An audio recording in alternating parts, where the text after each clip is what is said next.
Hey, Puff, enough is enough. Hashem, my lord.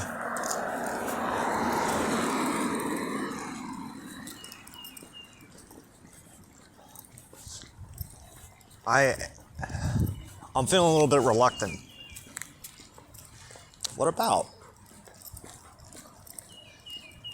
Where and how to start this?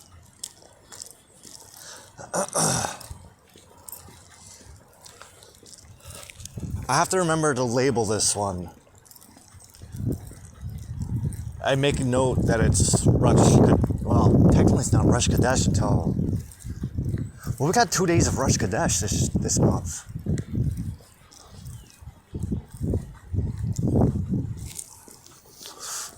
I wonder if we'll have time to do 2 videos today. Well, I mean, technically Rosh Chodesh doesn't start until tonight, so...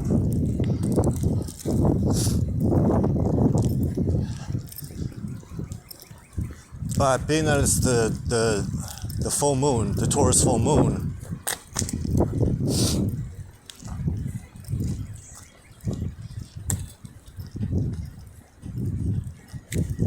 we have the full month review today of Nisan. I just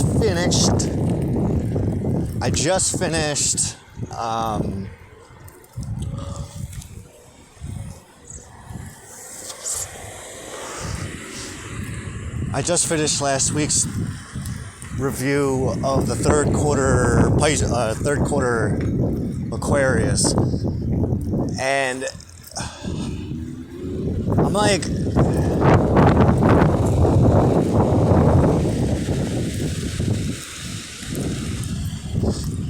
so here's my thought.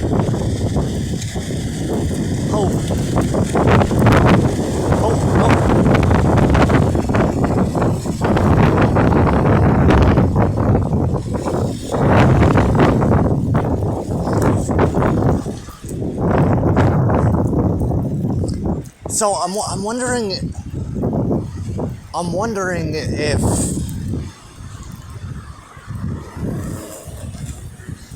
if it's safe to just forget about everything. Forget about everything from the first half of this year.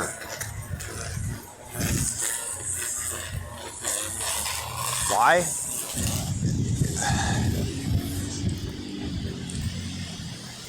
Because of the way things have just evolved over the last month. I feel like we don't need any of that other shit anymore.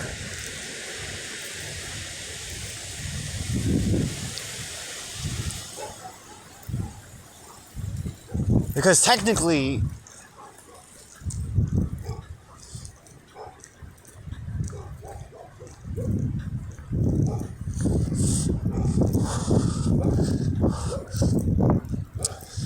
technically, this month, Nisan, this month ending, is the first month of the year.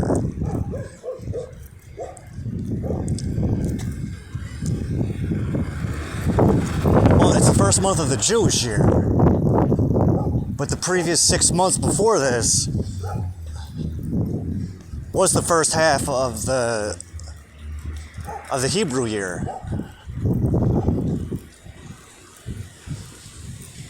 Which was ending everything we were doing at this time last year. Pretty much wrapped everything up. I think we wrapped everything up in a nice bow, really.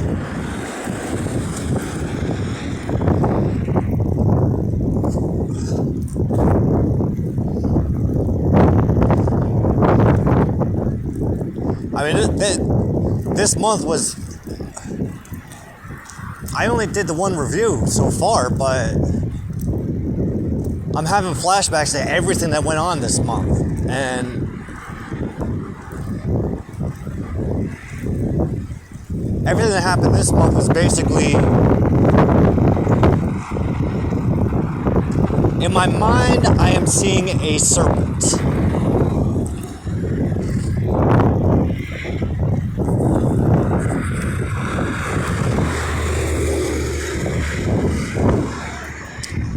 And in my mind, this serpent is shedding its old skin. It's up against a rock, getting all that dead skin off itself.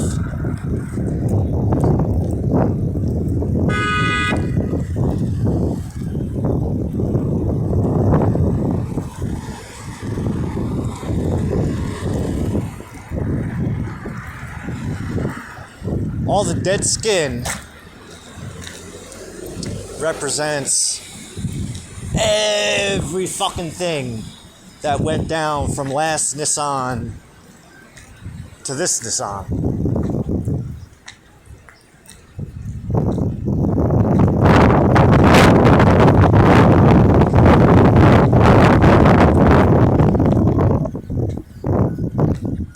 And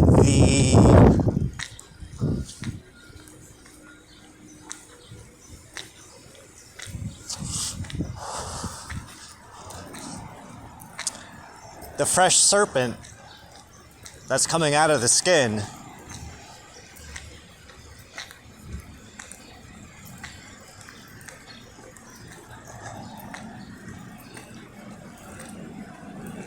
is the new me that is coming out of the old year. What happened to my shoe? Why is my shoe making that sound? Where you going? Oh, going for a walk in Birch Grove. Oh, you alright? Yeah, how are you doing? Good, good. You don't need a ride? Oh, no. No, I do this walk every day. Okay, man. This is like my favorite walk. Alright, be safe. Bye, my friend. Alright.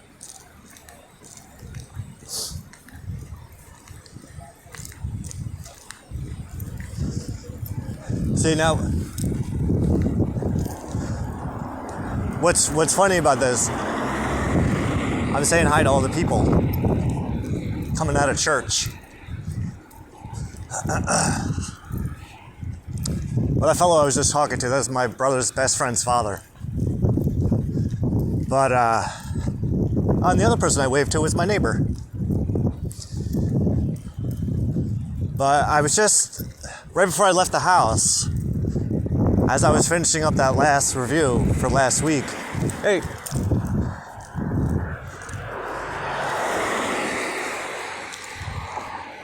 Yeah, that was the guy, that was the deacon gentleman who tried convincing me that I'm a Catholic, or tried converting me to a Catholic.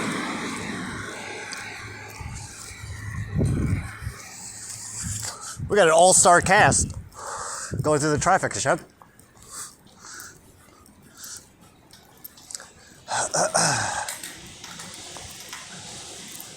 Well, you know what's funny about that is because right before we left, I was waiting because my phone turned off yesterday. Oh, fuck, I should make a note of that. Can you remind me to make a note of that when we get back? Because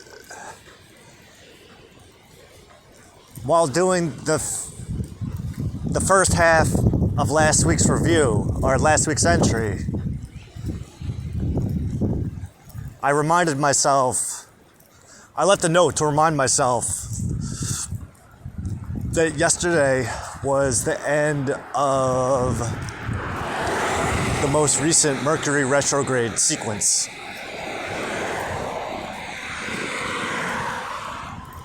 Which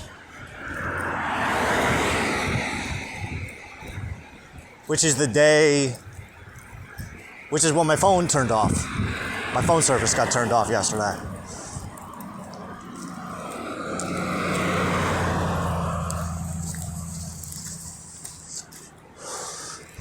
And the only reason that my phone service was even turned on was because right.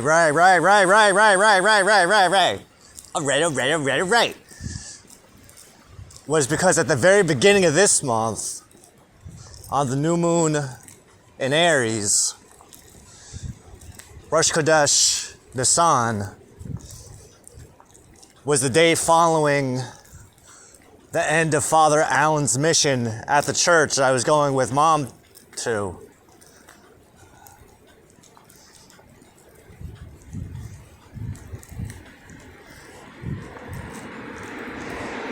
Where Father Anthony asked me for my phone number.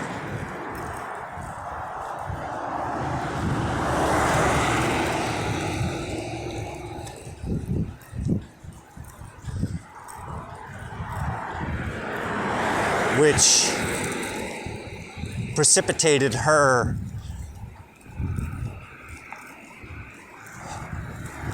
paying for 1 month of phone service for me so that my phone would be, so he would be able to actually call me,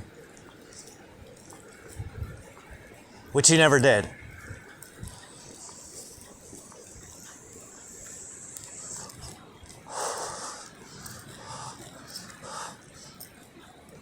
Because for one reason or another, you had me going back to church this month with her.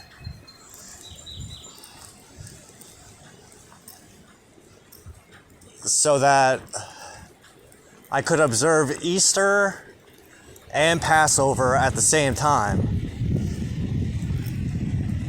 Which all ended last week on the third quarter Aquarius moon. But then if we dial back to the new moon in Aries, that was the week following when I asked you and Rabbi Jesus what he could do for me that you can't, and what I could do for him that he couldn't do for himself.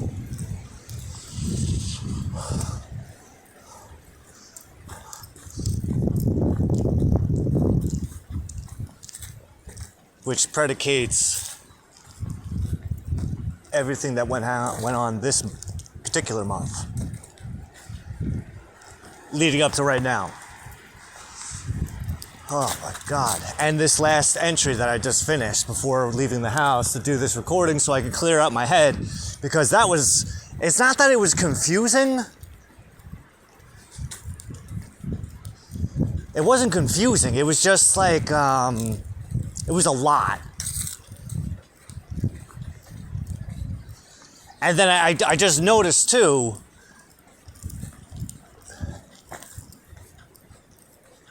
because the third quarter moon in Aquarius was on Easter, which was 4/20, which is when my brother's girlfriend came over for dinner. And then after dinner, we went to her car and smoked the bong.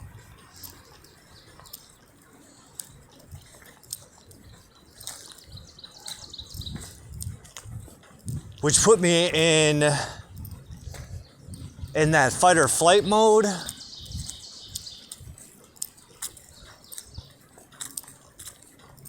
Which put me into which I went into that vision for about an hour or two. After I went inside and lay down on my bed, I just shut my eyes and just followed that vision. Which I could, not that I forgot about it, I forgot the real intimate details of it. But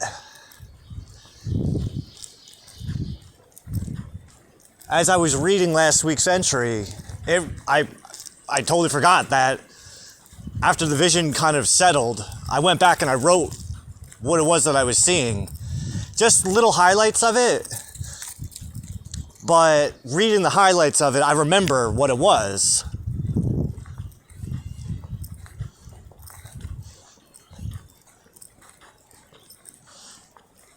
Because while we were smoking the bong, before my brother came out, she and I, we were talking. And it was the first time that she and I had been alone together and like actually got to talk like that.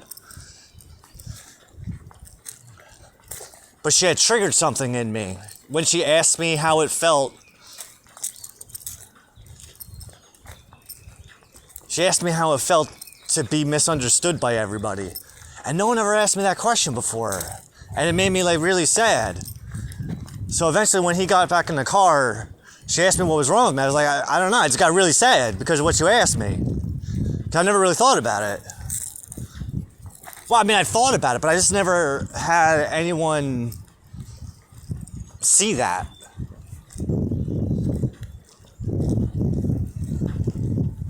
Because while we were eating, there were times where I was talking and making references to things that she didn't pick up on, that my brother wasn't actually picking up on, but she picked up on the fact that I was doing it,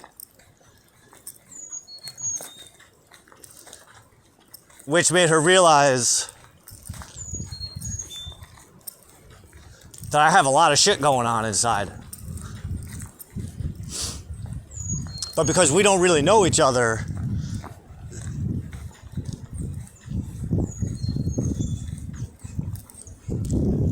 she was more sensitive to it than my brother was. But when I went inside, I remember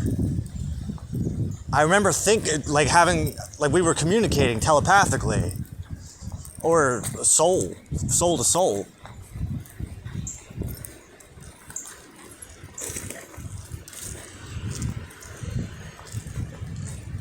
And I remember in that vision, I was trying to explain to her the way I am, but Miss Kim was like the theme, and that's what I was trying to explain to her, is that a lot of that inner pain that she picked up on has to do with the fact that I'm so lonely. Because that's what she said to me. That's what she asked me. She's like, have you ever felt a connection with somebody like they actually understood you? No. No, never. I mean, interpersonal relationship. I'm not talking about with you, but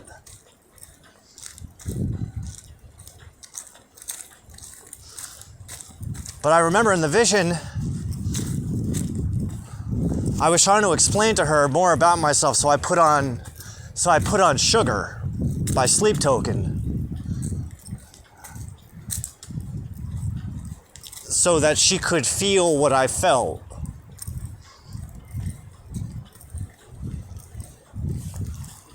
And in doing so, I remember that while the song was playing, I wanted to avoid any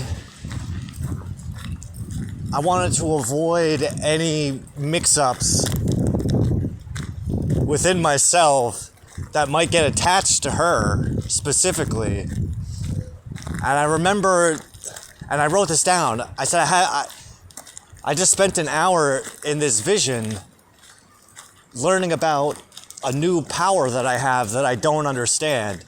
And I know what I was talking about.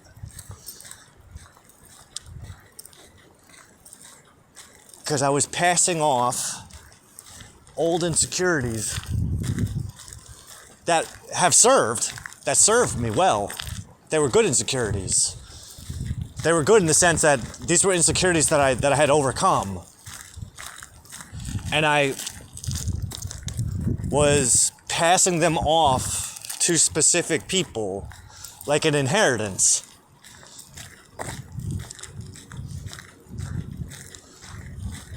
Because these were insecurities that made me stronger as a person and helped me in my own personal growth. So I was passing things off to my brother, passing things off to my son, passing things off to my sister, passing things off to my mother that I no longer needed to worry about because that's not me anymore.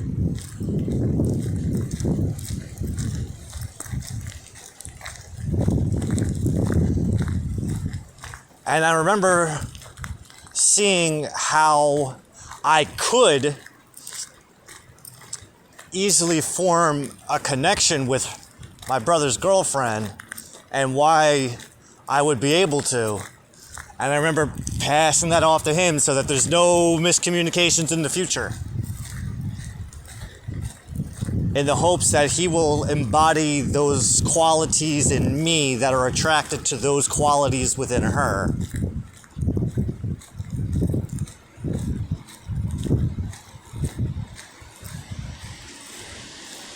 And I forgot to write this down, but she came back. He brought her over a couple days later because she brought gifts. She bought me a bar of Dubai chocolate, which is fucking amazing.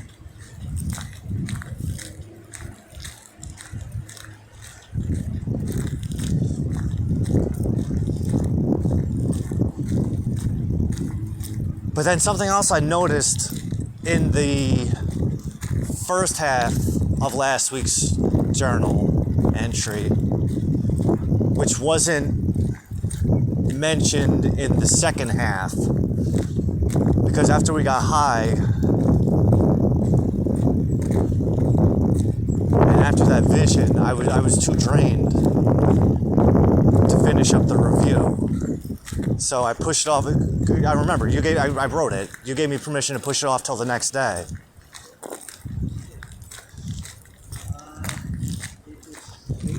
But the thing that was in the first half that wasn't in the second half,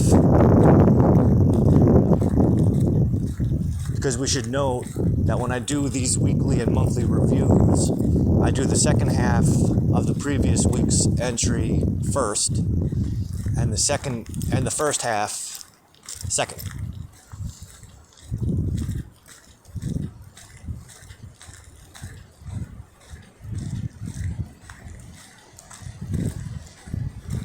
But in that first half, what I had written about, what's going on here?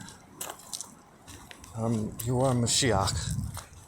Okay, yeah, because yeah. My alarm just went off to remind me that I'm Moshiach, which is relevant to what I was just about to say.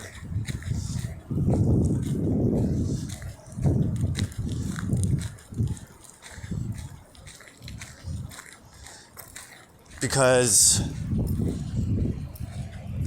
yesterday we recorded me reading a couple paragraphs from the first protocol of the protocols of the learned elders of Zion, which I think we're going to do when we get back here. But in exploring that book again, this is my second time doing it, and now knowing who and what I am, I can see how the conspiracy theory that the Protocols of the Learned Elders of Zion being a falsified book is not true. Because that book was written by a Jew. And only a Jew would be able to see that. Because he states very clearly in the very beginning that the topic at hand, his intention was to explore it from two different perspectives. To explore it from the Goyim perspective and from the Jewish perspective. And the way that it reads, the way that those first few paragraphs read, is that he's doing the Goyim perspective before he's doing the Jewish perspective. And he's making a lot of really scary points, especially considering that the book was written in the last years of the 19th century, which is around the 1890s.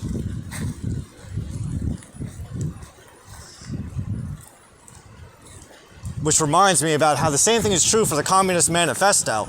Because when you read that book, especially in the first half, the first chapter, everything that Marx is talking about in the first chapter, he wrote about in the late 1800s. And what he's writing about is true for today. I gotta be careful, there's fucking ticks. I had a tick crawling on me yesterday.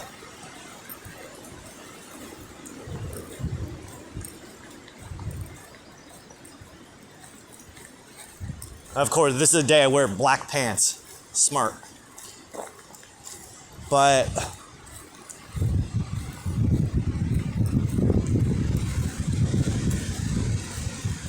after reading last week's entry, because there was so much going on.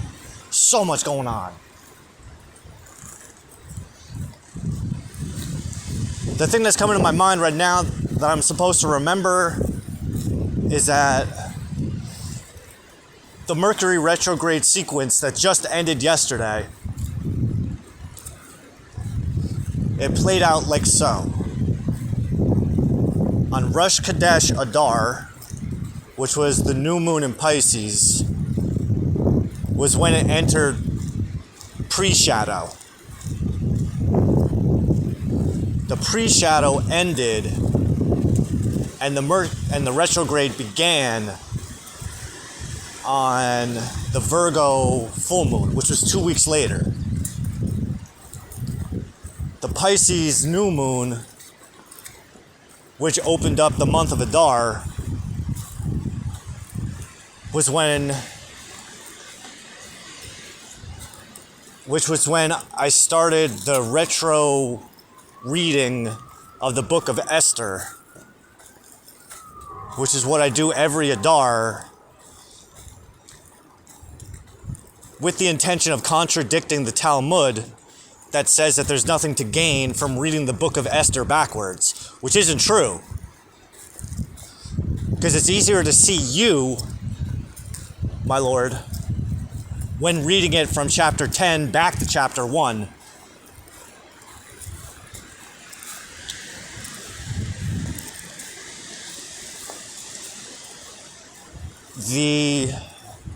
Then 2 weeks later, the Virgo full moon. The Virgo full moon was on Purim, which is the Jewish holiday that is predicated on the events of the book of Esther.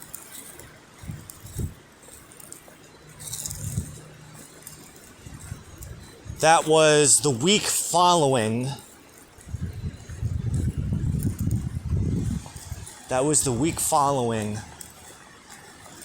When Miss Kim popped back up. After I was doing all that writing in the Miss Kim group, which was a few days after I untangled the Miss Kim chain of causation that has been going on since 2019, which was when I asked you, I need a recharge on Miss Kim, just to kind of remind myself that this is really happening. And then 2 days later, she popped up. But at the same time, did she pop up because I made her pop up? Because of what I was writing in the group? Because she popped up responding to one of the posts that I wrote in the group, which is the group that I killed this week prior to unfriending her and unfollowing her on Instagram. Because I don't want any fingers pointing at me saying I made her do anything, because I never made her do nothing. Even that time in Buffalo Wild Wings, when she put my ring on and was talking about getting married and shit, I even said to her, you put that on of your own free will. I didn't make you do that.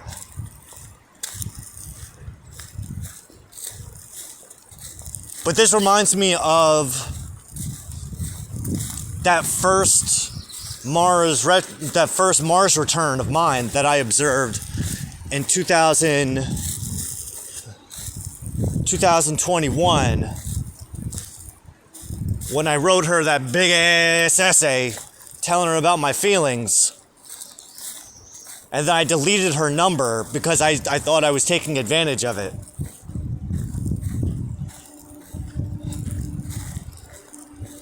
Which was 2 weeks before she popped up again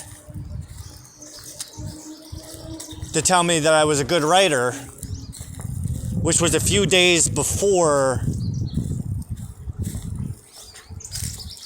the Walmart encounter.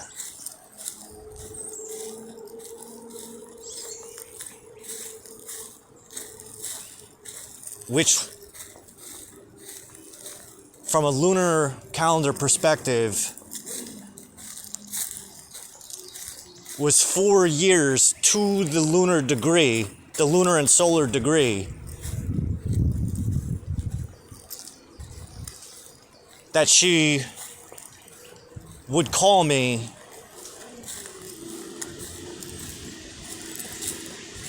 two days after Rosh Hashanah this year for my brother's girlfriend, while at the same time I was indirectly writing about her during a Torah study post that I was writing.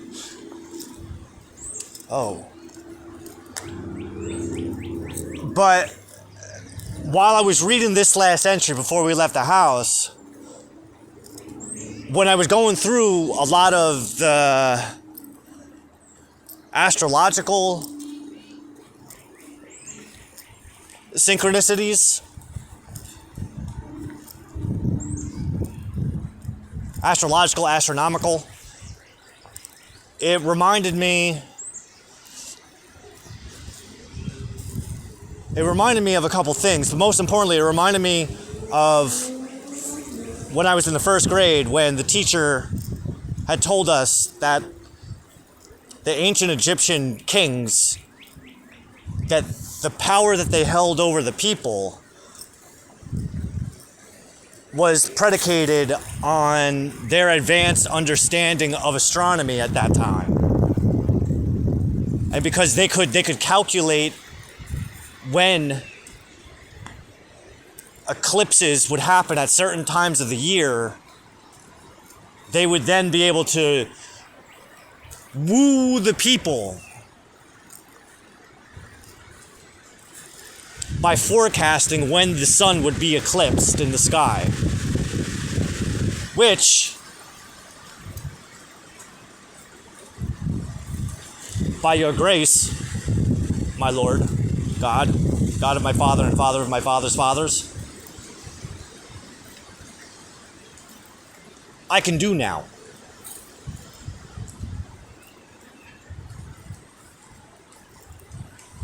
Which was demonstrated when I was writing, because when I was reviewing that first half of last week's journal entry, I made a note specifically for myself today that when I'm reading this entry, it said, you're reading this, new moon in Taurus. The Mercury retrograde sequence ends the day before you're reading this. Make a note for the new moon in Gemini to remind the first quarter Virgo about this specific Mercury retrograde sequence, because I want to build a mental model of the sequence of events in my life that fell within that window of time, which is an important date, because the first quarter moon in Virgo falls on the 7-year anniversary of the day that we first started writing my books, of which that we now have accumulated over 170.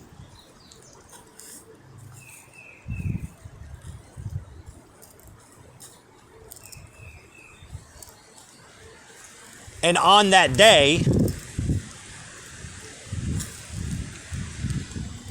when we do that review, the 11 and or 15 week review for the first quarter moon in Virgo is going to be the full moon in Virgo, which is when the Mercury pre-shadow ends and the retrograde begins on Purim. So I left notes for myself just as I was writing my commentary on the review. I made some notes for when I'm reading it on the new moon in Gemini for me to make note of on that day, so that the following week on the first quarter moon in Virgo, when I do the review of the new moon in Gemini, prior to doing the 11 and 15 week, I will be equipped, I will be reminded of the highlights of that time period leading up to the Virgo new moon and the events leading up to now.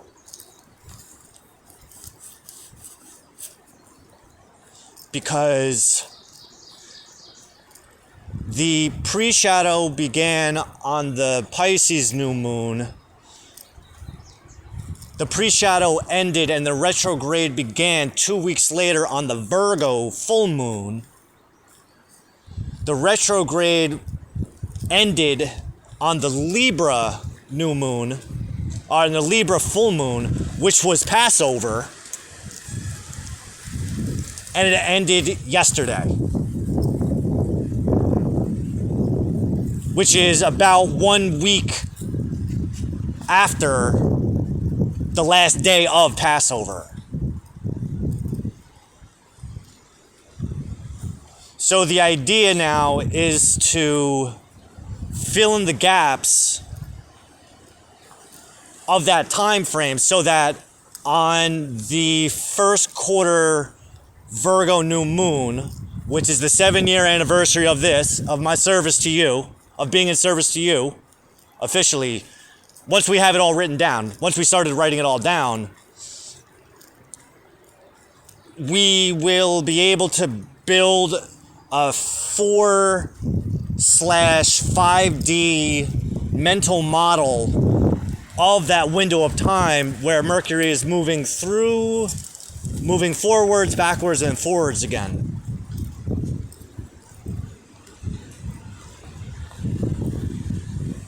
And we'll be able to at least connect some dots there. And being that we're going to be 5 weeks in the future from right now, because that's 5 weeks from right now, we will have at least a little bit, we'll have a bit of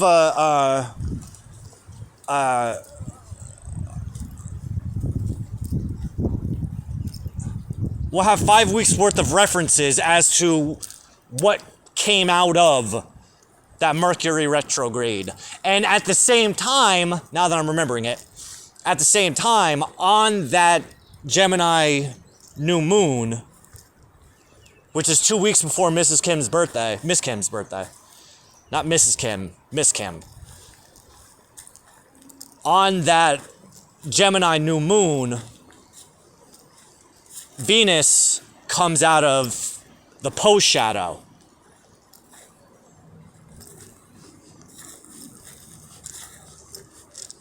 Which is reminding me for next week's first quarter moon in Leo. A few days after that is when Mars comes out of post shadow. And the reason I'm bringing all this up is because in that first entry of last week's journal for the third quarter moon in Aquarius is where we had the revelation that we're finally ready to start tackling the other planets besides the sun and the moon. Because when this first started back in January of 2018, I set the intention to learn the science of astronomy that astrology is predicated on.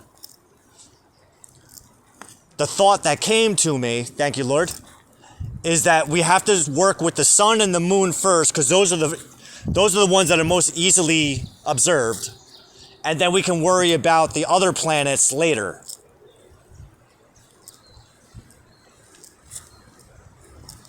And in that entry that I read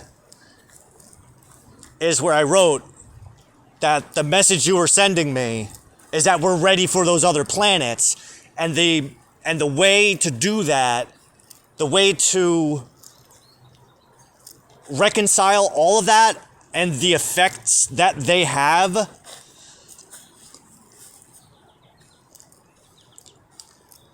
is to get a list of the last 7 years worth of retrograde sequences for all 5 planets. That being Mercury, Mars, Venus, Jupiter, and Saturn. Now Saturn, I already have the retrograde cycle for Saturn, because Saturn is in a retrograde sequence for about, I don't know, like 48 weeks out of the year. But that window of time, that 5-week window where Saturn is not in a retrograde sequence is always about 12 days after the year prior. Which means that the Saturn pre-shadow that begins every year is always about 10 to 12 days after it was the year prior. So it slowly creeps forward. Which is why it takes Saturn 30 years to return.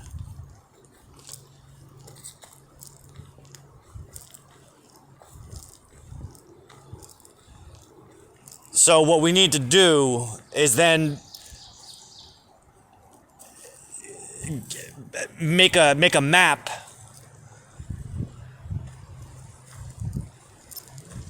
of the annual retrograde sequences for each of the planets. This way we have a reference point for the past 7 years so that we can correlate when and where a particular retrograde sequence corresponds with the events taking place in my life over the past 7 years. And the reason that's going to work is because of the fact that all of that shit already happened. Because astrology is not good. It's not good for forecasting the future, unless, not that I know of. But it is really good. It's perfect for forecasting the past. So if we take into consideration that 7 years ago, April 27th, 2018, I didn't know what was coming tomorrow. I didn't know what tomorrow was going to bring. At this point, 7 years ago, I did not know that in a week and a half, my wife was going to walk out on me. I didn't know that, but I know it now. This day 7 years ago, I didn't know that 5 months from now, that in 5 months was going to be the last time I ever saw my son for the last 6 years, 6.5 years. I haven't seen that kid in 6.5 years, but that wasn't my intention back then. I knew it was a possibility. Later, I know in about 3 months from this day 7 years ago, that I was preparing myself for the potential that I was not going to see him again. And I haven't.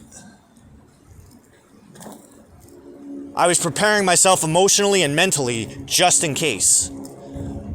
It's not even that I even was intentionally doing it. It was just happening.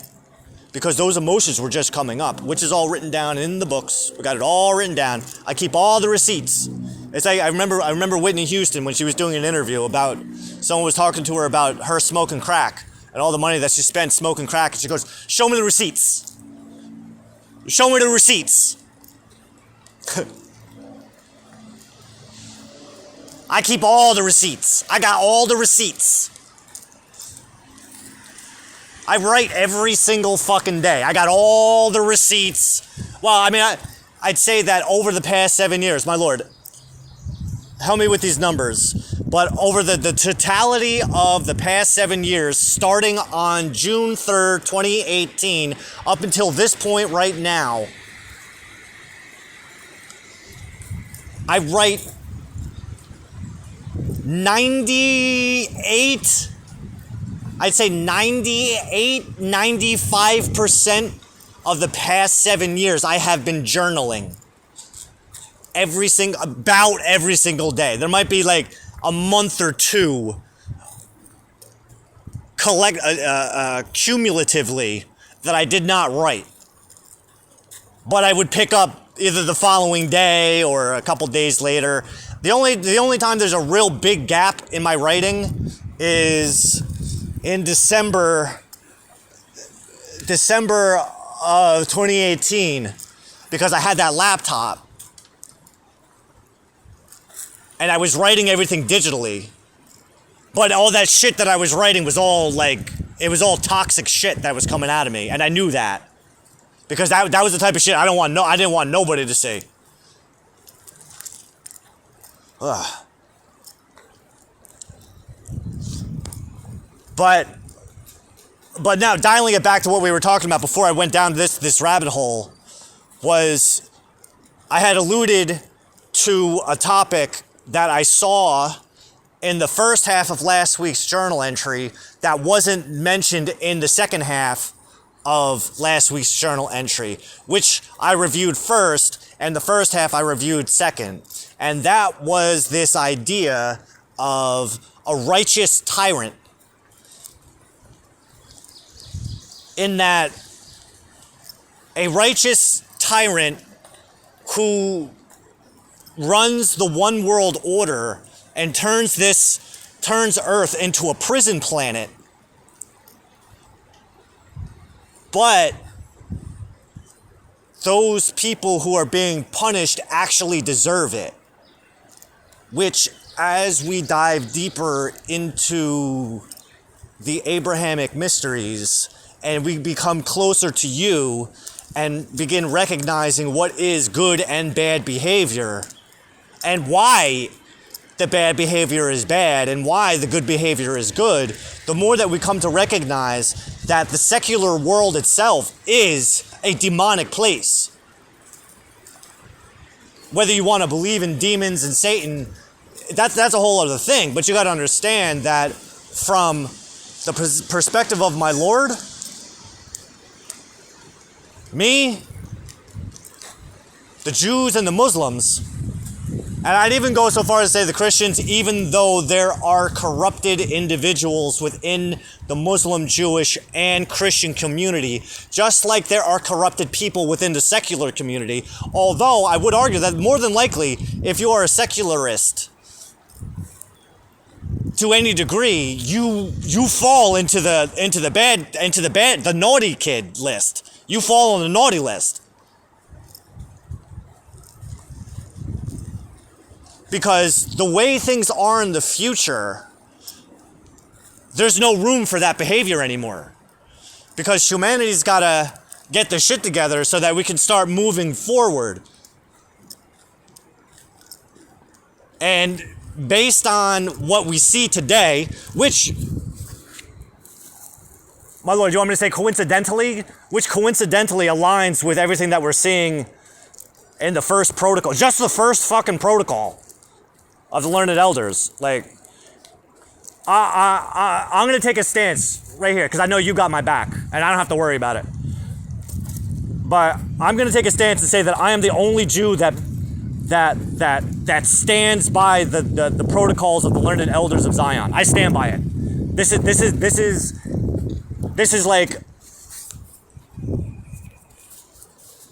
is probably the most accurate portrayal of the Goyim nations I have ever seen. It reads like a conspiracy theory, but this was written at the end of the 19th century. And it has forecasted everything that's taking place right now. Just like the Communist Manifesto. If you just read the first chapter of the Communist Manifesto, it explains where we are today. It explains how we got here.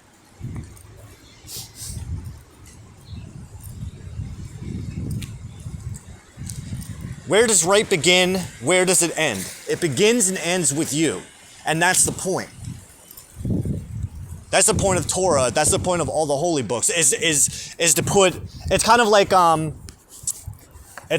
in physics, where everything is predicated. Basically, everything, all the physics that we know is predicated on Einstein's theory of relativity.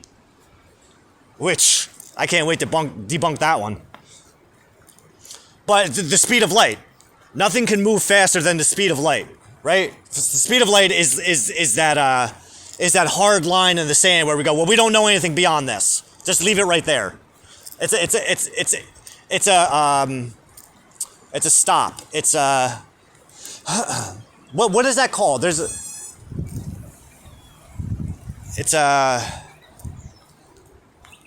like a regulator of sense. It's a logic regulator.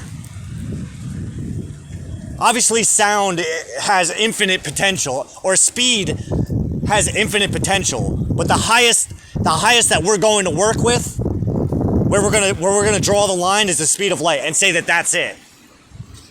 That doesn't necessarily mean that's it, but based on our limited understanding of the nature of the primary reality that man-made reality exists within,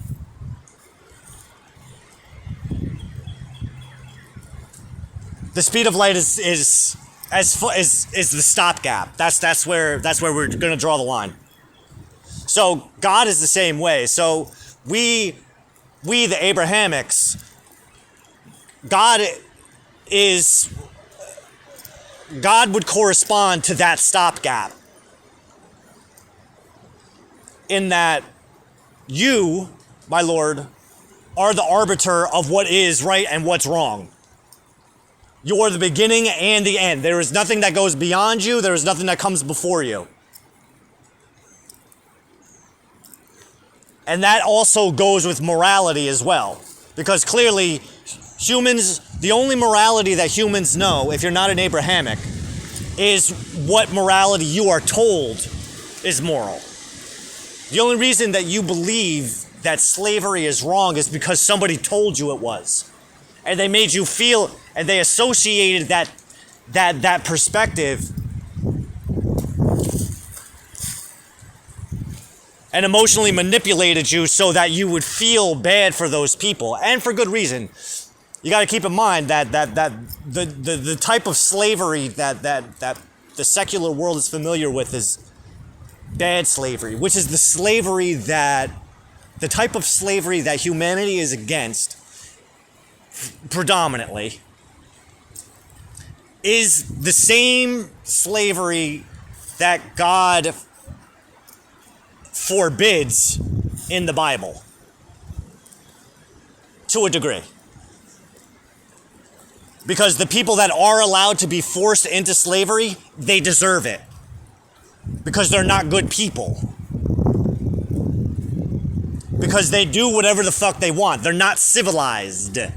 Because the idea is that God is training us like dogs to be more human than animal. So if you want to be an animal, you can be an animal. But once we put a choke collar on you, don't complain, because you had a chance. You had a chance. Standing upright, right? Walking upright doesn't necessarily stop at the idea of standing upright and walking on your hind legs. Standing upright means being a morally just person. It means standing up for what's right. Doing the right thing, even when everybody else is jumping off the bridge, you're the one person going, that's not a good idea. I'm not going to do that. As Rabbi Jesus said, Yeshua Rabbeinu said, go through the narrow gate. Don't go through the wide gate. Standing upright, being an upright person, doesn't mean just talking the talk. It means walking the walk as well. A lot of people I've noticed, especially in my interactions within atheist groups, where atheist people, they tell me how they judge other people based on the way they live their life. But when I question them, well, what do you do that's moral? What do you do? Do you prescribe to those same attributes and requirements that you place on other people, or are you just saying shit? You just talking the talk, you walking the walk. You feel? So with us, the Abrahamics, the Jews, the Muslims, and the Christians, the real ones, not the ones that pretend, because there are ones that pretend. Just like there's priests that molest children, that's not all priests. Some priests do that, and those aren't real priests. Just like there's bad actors everywhere. There's bad actors that pose as Jews, there's bad actors that pose as Muslims, there's bad actors that pose as Christians. So, and there's bad actors that pose as politicians and family people and businessmen. There's a lot of shady motherfuckers out there. Our mission, God's mission, is to get rid of all the shady motherfuckers, all the shady McGrady's. Because those are the people that are ruining it for everybody else. For their own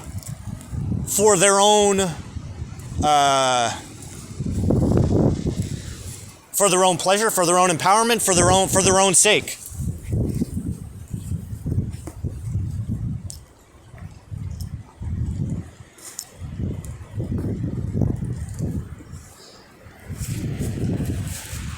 That includes lying. Do not bear false witness against your neighbor. That includes yourself.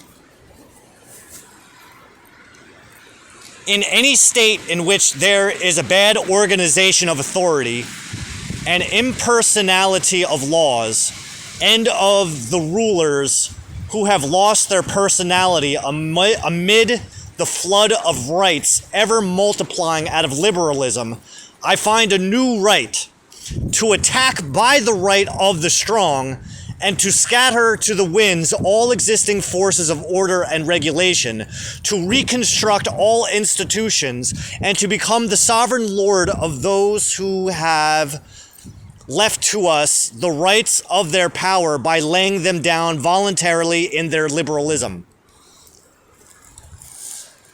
So from a Goyim perspective, it would appear as if the author is saying that. But that's not the case. What he is doing is showing you who you are. This is who you are, not us. This is you. I'll read it again. Well, hold on. Let's go back to the beginning real quick, my lord, so I can put that. Putting aside fine phrases, we shall speak of the significance of each thought by comparison and deduction. Let's begin. Putting aside fine phrases, we shall speak of the significance of each thought. By comparison and deductions, we shall throw light upon surrounding facts. What I am about to set forth, then, is our system from 2 points of view, that of ourselves and that of the Goyim. So right here, this is a continuation of the Goyim perspective on might equals right.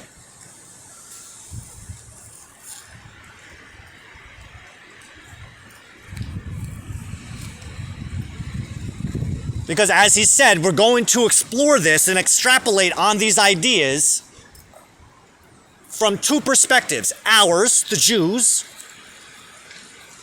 the children of Israel. How about that? We'll say it's children of Israel, not just Jews. I don't want to just lump just the Jews in there, because it's all children of Israel. Every Jew is an Israelite, but not every Israelite is a Jew. Okay? Some Israelites are Samaritan, some are Muslim, some are Christian, some are Jews. The Israelite race in totality, the race that God created specifically through his intentional breeding program, which is laid out in the Torah, those are the people we are talking about. Those people who he made very extravagant promises to. And over the course of these past millennia, has revealed himself to not only be telling the truth, but to be allowing the Goyim to do what they do so as we can get to this particular state that we're in right now. So again, when it comes to the topic at hand is what happens when a state, a capital S state, becomes weakened by infighting of its own citizenry. When that state is no longer capable of defending itself against a power that is greater than itself. And the type of state that we're talking about is not a divine state such as the kingdom of Israel that has God as its overseer. But we're talking about those states that we have today where their power comes from money, not God. In any state in which there is a bad organization of authority, an impersonality of laws, and of the rulers who have lost their own personality amid the flood of rights ever multiplying out of liberalism, I find a new right to attack by the right of the strong and to scatter to the winds all existing forces of order and regulation, to reconstruct all institutions, and to become the sovereign lord of those who have left to us the rights of their power by laying them down voluntarily in their liberalism. So that's a good point to cut, right? So if you wanted to cherry pick what I'm saying, you can just cut me out reading that particular paragraph and say, look, I told you. But again, this is our perspective of you. You people who are fucking the world up, the ones that are raping the land, the ones that are raping each other, the ones that whore yourself out for a paycheck. Because as stated, where is it? Let's go back to it.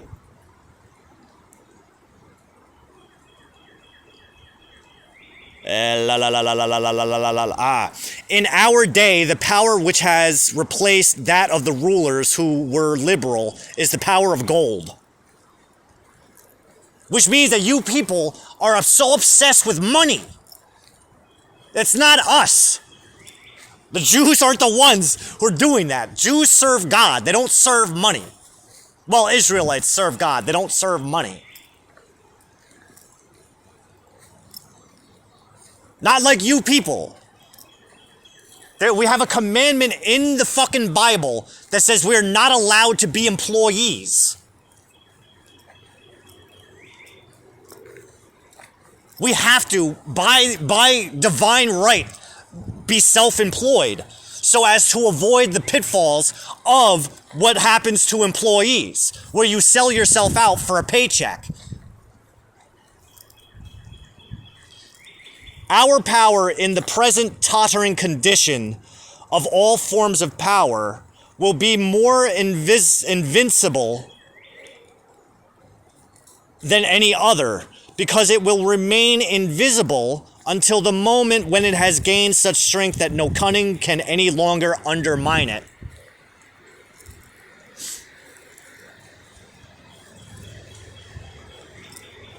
Our power in the present tottering condition of all forms of power will be more invincible than any other, because it will remain invisible until the moment when it has gained such strength that no cunning can any longer undermine it. Meaning, you people don't believe in God. because you don't have any kind of faith whatsoever, we are invisible to you. You can't see us because you can't see him. And by the time we have accumulated enough power through him, because you got to remember, I don't speak for the state of Israel today. I don't know who those people are. I only know myself, and I only know my God. And I know my holy books, and I know my motherfucking Torah, and my Tanakh, and my Gospels, and my Quran.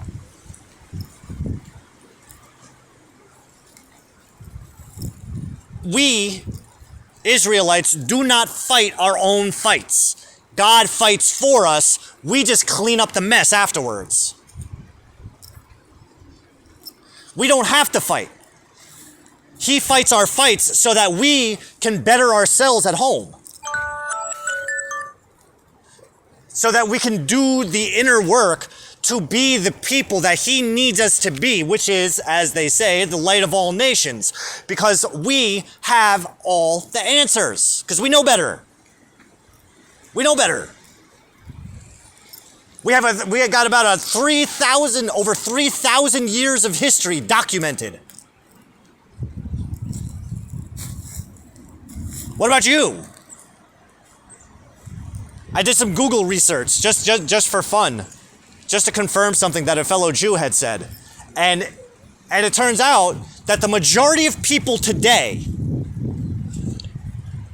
if we go back, the majority of people today, they can read and write. They're literate.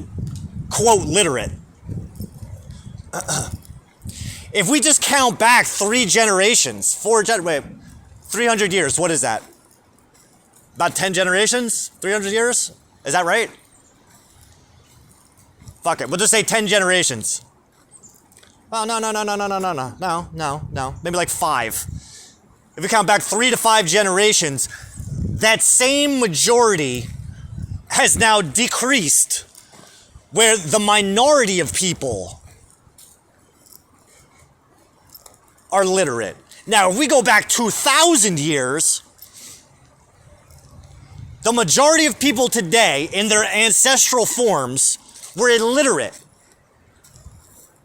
for the past 2,000 years. It's only over the last 300 so years that the majority of the general population of humanity has learned how to read and write and think. No, I'm not even going to say that because you're still told how to think. You aren't taught how to think, you're told what to think. Go to any public school and you can see that. They don't tell you how to think, they tell you what to think. But at the same time, the confusion falls in that people today think that knowing what to think is knowing how to think, which is not the case. Knowing what to think is just going through the wide gate. Knowing how to think, that's going through the narrow gate. So our power in the present tottering conditions of all forms of power will be more invincible than any other, because it will remain invisible until the moment when it has gained such strength that no cunning can any longer undermine it. That means once your dollar runs out of power, which is happening very more and more every single day, the dollar runs out of power. Then what's left? You think that this economic crash, like there's people who say that there's an economic crash coming, there's an economic crash coming. Of course there is, yeah, there has to be. There has to be, so that a new currency can rise up, because the current form of economics, it's not sustainable. I don't know shit about economics. All I do know is that Jewish economics, real economics, goes back to King Solomon, who teaches us in Psalms, seek wisdom and understanding like you would silver and gold. Put money on the back burner and focus on the soul food. Focus on making your mind stronger. Focus on learning how to think, how to understand things. Don't waste your time chasing money. Make yourself into the person that money chases. But I would say that I would bet that about 99.998% of humanity that deals with currency in any way, shape, or form, they chase it. Everyone's chasing money. Everyone's chasing money. You're not even giving money a break. You're just fucking chasing it constantly. All day, every fucking day. Coming up with new and schemier ways to come up with more money, to make more money. Money. That's exactly what we're against. It's that mentality that's got to get extinguished so as to make way for a new order, a new way of being. Out of the temporary evil we are now compelled to commit will emerge the good of an unshakable rule, which will restore the regular course of the machinery of the national life, brought to naught by liberalism. The result justifies the means, which is true. Let us, however, in our plans, direct our attention not so much to what is good and moral as to what is necessary and useful.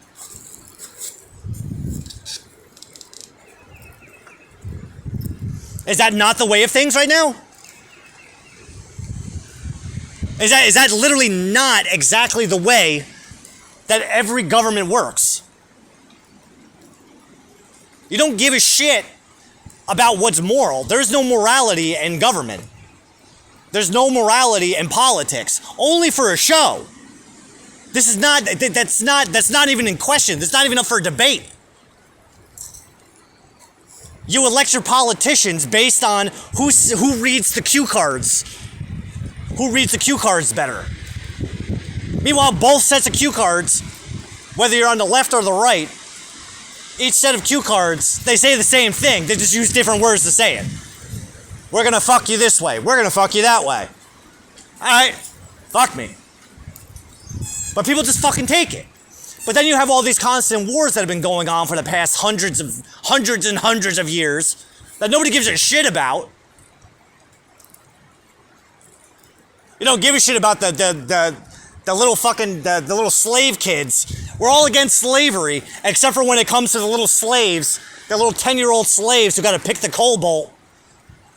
They got to go into the cobalt mine so that we can have our smartphones. The fuck out of here, you fucking hypocrite.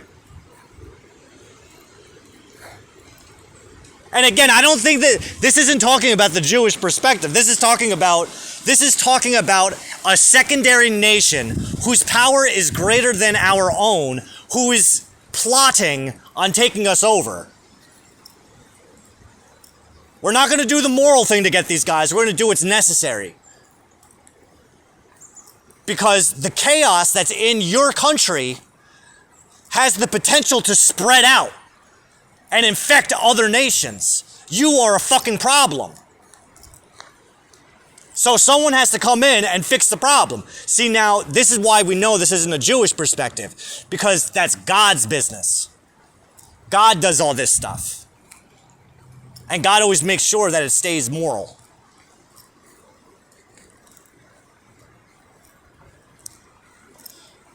Before us is a plan in which is laid down strategically the line from which we cannot deviate without running the risk of seeing the labor of many centuries brought to naught. Oh, maybe it is. Because whoever, the mind behind this, I know what they're talking about. The coming of Moshiach has been foretold for thousands of years. We've been waiting. And we're right on the precipice. And as every good Jew knows, Moshiach is the king of the world. He is the Adam. He's the new Adam of the next generation, the next evolution of humanity. This isn't just a fucking religious thing. This is a biological necessity. Just like Noah, or just like Rabbi Jesus, just like Joseph, just like Moses. These guys, just like David and Solomon, these guys weren't just political leaders. They were also evolutionary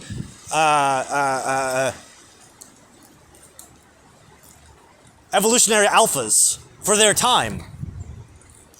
Both spiritually, consciously, physically, mentally, and emotionally. The reason people can't believe in someone like Jesus, because you got to take the allegorical translation and the literal translation at the same time and make it into one. But even from a literal perspective of what that man was put through at the end of his life, you can't believe that. No one's got the balls to do that. No, I agree. No one has the balls to do that. It takes a lot of balls to do it, though. That's something that only a Jew can do. A Jew who has undying faith and trust in God, which we call bitachon. So it's a real thing. It's a real phenomenon. And it's amazing. This video is predicated on bitachon. My bitachon is so hard that I trust my God with my life, that doing this right now is the best thing I could possibly do for myself in service to him. I know, I come back here and like I'm all in the woods and stuff, but there is a bike trail back there. So like I wonder sometimes, like people go back there and they record me while I'm here.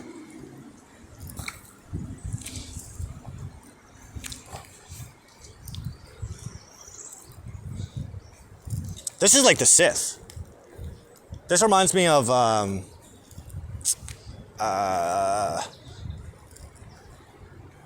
this reminds me of like what it must have felt like for Darth Sidious just before the fall of the Galactic Empire and the rise. The fall of the Republic and the rise and the transition into the Galactic Empire. The fulfillment of Darth Bane's prophecy. That's what this feels like. Centuries. This guy's talking about centuries. This is why I'm a little bit. This is why I'm not entirely sure that this isn't the Goyim perspective, because that he's still working on, because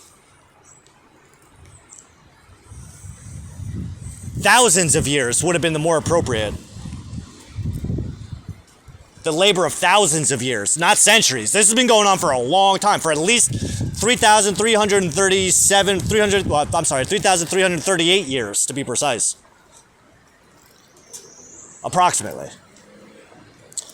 In order to elaborate satisfactory forms of action, it is necessary to have regard to the rascality, the slackness, and instability of the mob. Its lack of capacity to understand and respect the conditions of its own life or its own welfare. Yeah. It must be understood that the might of a mob is blind, senseless, and unreasoning force, ever at the mercy of a suggestion from any side. The blind cannot lead the blind without bringing them into the abyss. Consequently, members of the mob, upstarts from the people, even though they should be as a genius for wisdom, yet having no understanding of the political, cannot come forward as leaders of the mob without bringing the whole nation to ruin.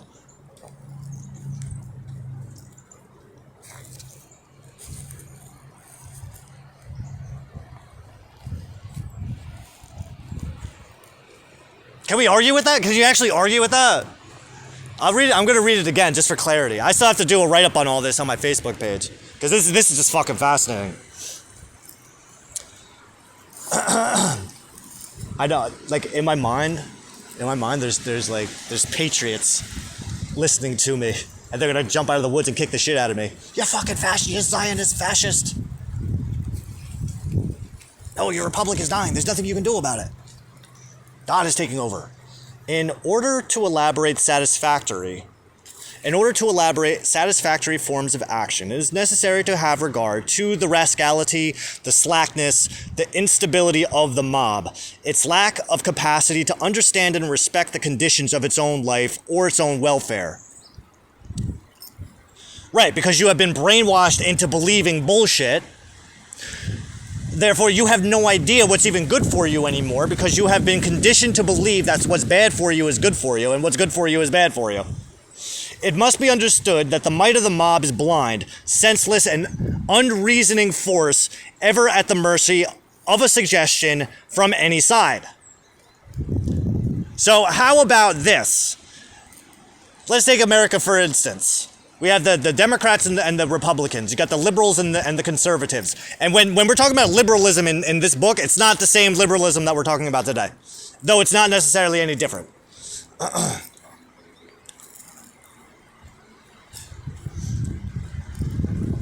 I was working through chapter 8 of The Art of War last night, and there were a couple points that were made that I loved, and it said, if you want to subdue the Duke of another nation, you first have to injure him.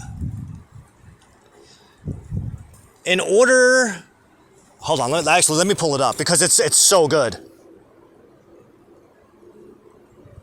So good. All right. He who wants to subdue dukes in neighboring states does so by inflicting injury upon them. Now, what we know about the state, gold is the lifeblood of the state. So if you want to injure the duke, injure his bank account, injure the state's bank account. He who wants to control them does so by keeping them constantly occupied. Right? Give them something to argue about. Give them something. See, we don't have dukes today. So let's take that to the citizen. The citizen, how do you injure the citizen? The average citizen of the United States, whether you're on the left or the right, you don't bleed red, you bleed green. If you want to hurt somebody, don't go for blood. Go for their bank account. Attack the bank account. That's how you hurt somebody. That's how you cripple them. Then, he who wants to control them does so by keeping them constantly occupied.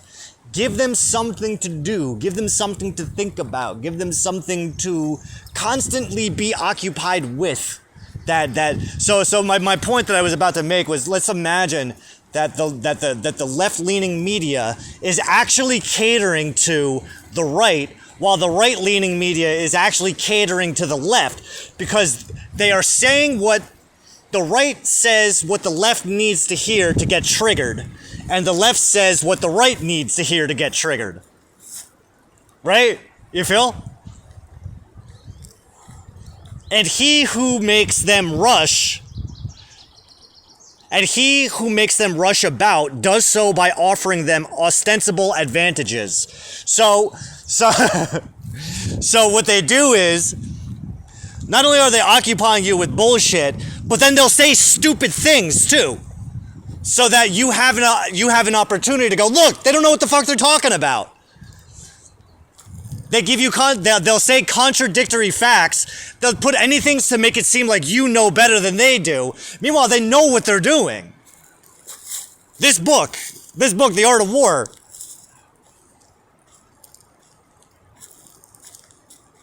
this is an old book, and it gives really good advice. I used it I use it in order to have some therapy with my ex-wife. Next up is the art of strategy. Just wait for that one. That's gonna be a fun one. Right. So the blind mob. You guys are the blind mob. The general population is the blind mob. The blind cannot lead the blind without bringing them into the abyss.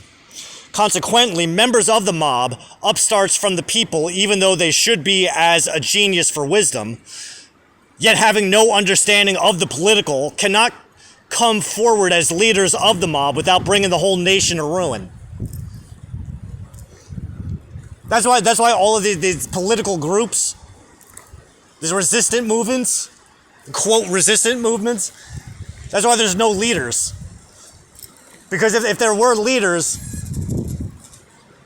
you see how fucking incompetent they all are. What do they say, that all the resistant groups are like funded by George Soros or Some shit like that, right? Yeah, maybe not. I don't know. I mean, the internet says that, but the internet says a lot of things. The internet also says that Jews are vampiric gold diggers who love to drink the blood of babies. Like, that's a good cut stop, too. The internet says a lot of things. Only one trained from childhood for independent rule can have understanding of the words that can be made up of the political alphabet. You have to be, I feel that. I feel you have to be groomed, is what we're saying.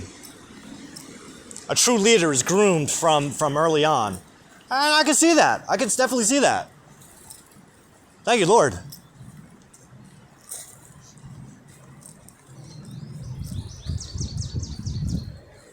This man is a servant of yours, yeah? God says yes. And now the reason he's not Moshiach, this guy is not the Messiah. So he doesn't have that connection to God like I do. Or like Moses, or like Jesus, or like Muhammad. Like, he doesn't have it. So he's only talking from the best of his abilities. I can read this and I say, yes, I understand it. Because when I look at the course of my life, not just the past 7 years, but even the 37 years predicating those, I see how I have been prepared for this my entire fucking life. God damn, I love you. Only one trained from childhood for independent rule can have an understanding of the words that can be made up of the political alphabet. Oh my God, it's so dirty. A people left to itself, i.e. to upstarts from its mists, bring itself to ruin by party dissensions, excited by the pursuits of power and honors and the disorders arising therefrom. It is possible for the masses of the people calmly and without petty jealousies to form judgments to deal with the affairs of the country which cannot be mixed up with personal interests. Oh, I read that as a statement. That was meant as a sentence. Is it possible for the masses of the people calmly and without petty jealousies to form judgments to deal with the affairs of the country which cannot be mixed up with personal interests? Well, that's what God was attempting to do with Torah. Can they defend themselves from an external foe? It is unthinkable for a plan broken up into as many parts as there are heads of a mob loses all homogeneity. Homogeneity? Geneity. Homogeneity.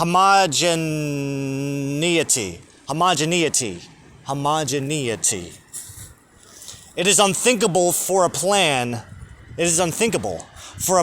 broken up into as many parts as there are heads in the mob loses all homogeneity and therefore becomes unintelligible and impossible of execution. Right. Because the mob isn't acting under a particular leader. The mob has as many heads as there are individuals within said mob, which is why mob mentality is such a dangerous thing, because there's no particular outcome. This guy says this, that guy says that, this guy's looking for this, and it's all personal interests. Everyone, the members of the mob are only a part of the mob for themselves. Jesus. It's chaos. It is only with a despotic ruler, it is only with a despotic ruler that plans can be elaborated extensively and clearly in such a way as to distribute the whole properly among the several parts of the machinery of the state. From this, the conclusion is inevitable that a satisfactory form of government for any country is one that concentrates in the hands of one responsible person. Without an absolute despotism, there can be no existence for civilization which is carried on not by the masses, but by their guide, whosoever that person may be. The mob is a savage and displays its savagery at every opportunity. The moment the mob seizes freedom in its hands, it quickly turns to anarchy, which in itself is the highest degree of savagery.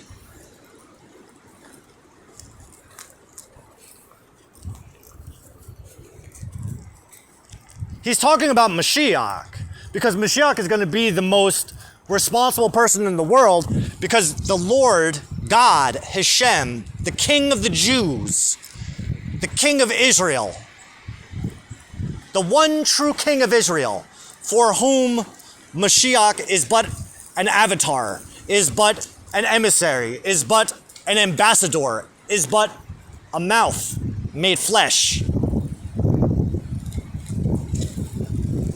Someone who doesn't just know the law, but embodies the law to such a degree that he cannot steer left or right. His actions simply will not allow for it. Because every morning when he wakes up, not only does he thank the Lord, God, thank you for returning my soul to this body and my body to this soul, but he also says, please accept this offering, this free will offering of my daily portion of free will, so that I may serve yours as if it were my own to my greatest and highest potential. Now, let's assume that this man who does that every single morning is a servant of the God Most High, who has humanity's past, present, and future, because he is omnipresent.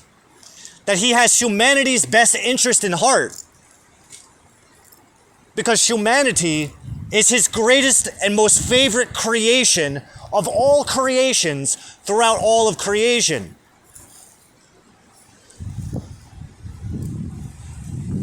That his form of morality is the best and only form of morality that can at all give rise to a sustainable human civilization that can and will bring forth and bring into actualization the promise set forth by God to Abraham himself when he said, your children will be as numerous as the stars in the sky, which we see laid out in Dune, as a matter of fact, when man has left this feeble little dust ball and begins to inhabit the stars. Because, as we know, as Frank Herbert clued us in, the descendants of Muad'Dib, Paul Atreides, are descendants of Abraham. It says so clear as day, right in the book. These are the children of Abraham.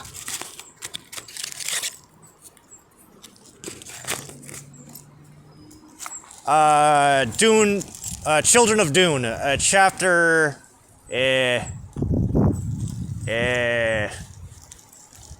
It's right after Lady Jessica comes back to Dune.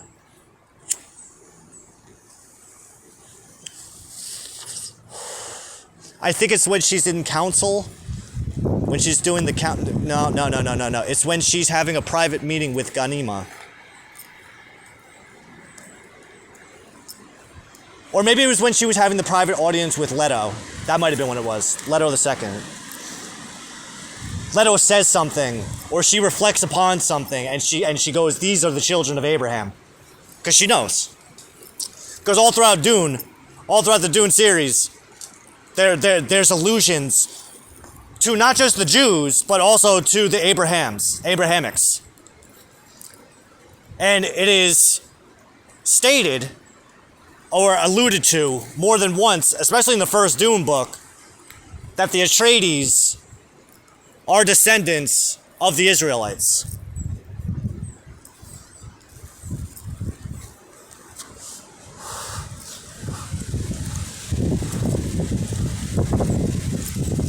But even young Leto, I think where am I? Chapter 31, Lord? Right before Leto gets captured, he wakes up after he gets off after he separates from Ganima after the Tigers, and he takes the worm ride, and he finds what he believes is Jakarudu, the old smuggler hideout, and mythical siege of the ancient Fremen. I believe he's in search of Muad'Dib, or the preacher, rather. But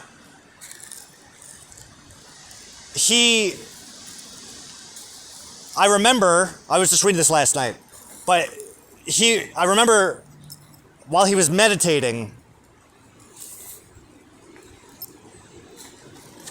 he was reflecting by means of ancestral memory on the events of the Canterbury Tales. And he makes a point to himself to scoff at the fact that the majority of people alive today, in his time, the majority of people alive today have no idea not just what the Canterbury Tales are, but also the planet for which it took place. And he's talking about Earth.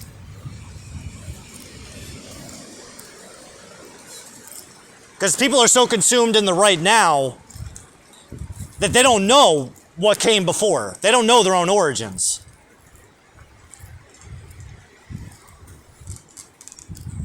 They believe whatever the fuck they're told.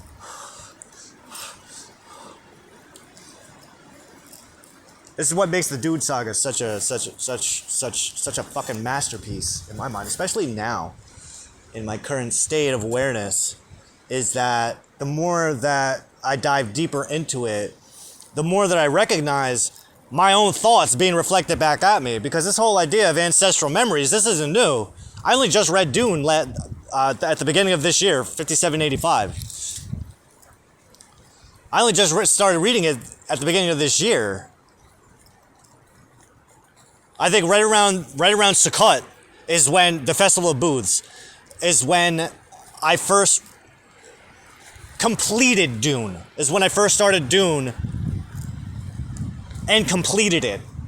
I have been slowly working my way up, attempting to read Dune for the past 10, 15 years, but I finally finished it. I finally started it and finished it. Then I hopped immediately right into Dune Messiah, Dune Moshiach. And then Children of Dune, which I'm still working through.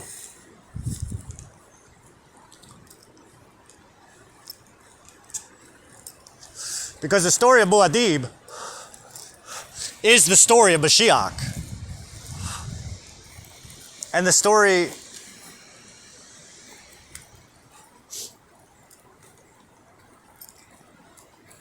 but in real life, Moshiach is backed by God, not by not by false prophecies. But even still, it's not even a false prophecy because Dune takes place in an Abrahamic universe.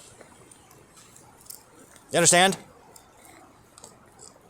If you believe in God, it helps make more sense of Dune. Because God exists within the Dune universe. He's mentioned, but he doesn't play a central figure. Oh shit. I just saw a pile of wood, sticks and shit. I thought it was a person. I'm like, oh my god, someone's been sitting there listening this whole time. Nah, it's just a dead tree. Hey, both. Enough is enough. It's a song.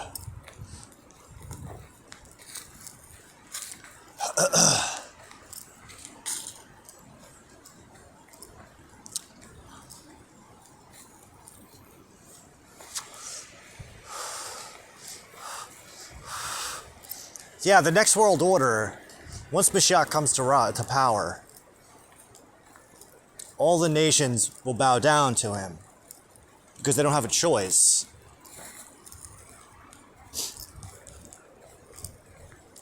We thought this was all made up. Nope. Nope, nope, nope, nope, nope, nope. Definitely not made up.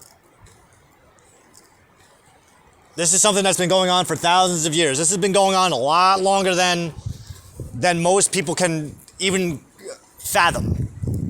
You still rely on other people to tell you what history's about. But the Jews, we have not only do we have a long history, but we have most of it documented. But in order to recognize that, it requires having trust and faith in God, trusting that these things actually happened. Now, the names of the characters may not be exactly what they were. I don't think Joseph was around. Joseph, while during his time in Egypt, they weren't speaking English. Nor were they speaking modern Hebrew.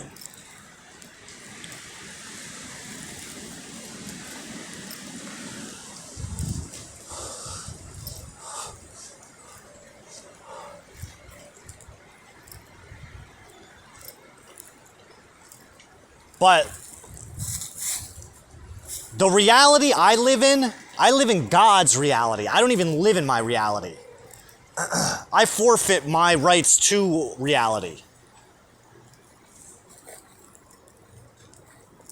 God points the direction to me and I go.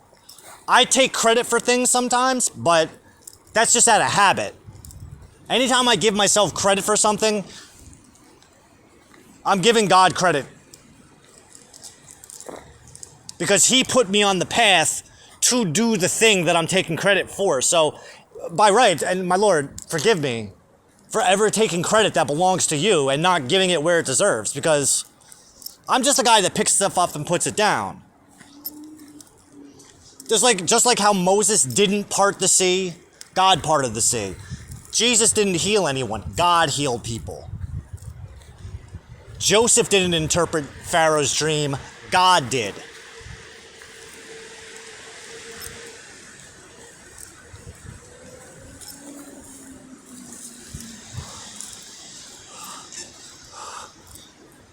Now, in all the history of the Jews, there's only been 3 Jewish rulers in history.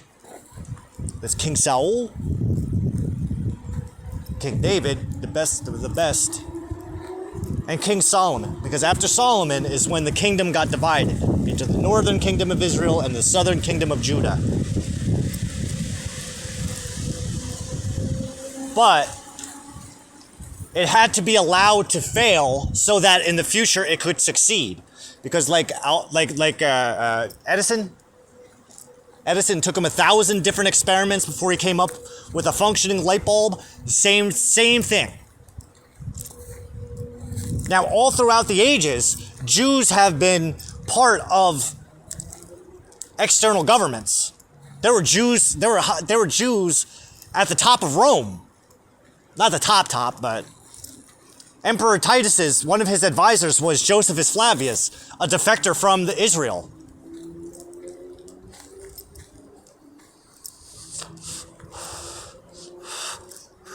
Oh, don't forget the Hasmoneans. That's right.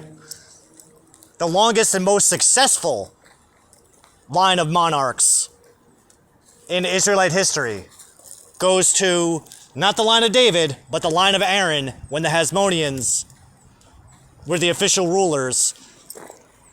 And technically they still are. The kingdom of Israel is still ruled by the Hasmoneans. Just because the Romans came through and killed them all doesn't mean that their right to the throne was ever taken away. Because it was stated in the book of Maccabees that the Hasmoneans have a right to the throne until the coming of the next prophet. At which point, power would be passed over to him. The quote, despotic ruler. And that's how it's going to work. So first, Moshiach takes over Israel. He takes his rightful throne in Jerusalem. What time is it? 45? All right, let's start walking back. Because it's got to be almost 2. It's got to be like 1:30. It's 1 o'clock. All right, not bad. So we'll get back at 1:30. So we still have enough time to do the reviews. We can upload this and then probably come back. If we're feeling up to it. Where are we at? So first, before the nations bow down to Moshiach, Moshiach has to get back to Israel. And once he's on his throne in Jerusalem and the kingdom is reestablished, then we clean up Israel. First things first. That's how it works. And then the rest of the world, that's where we turn Israel into North Korea. Essentially. Where the people don't have a ruler per se, they have a guide.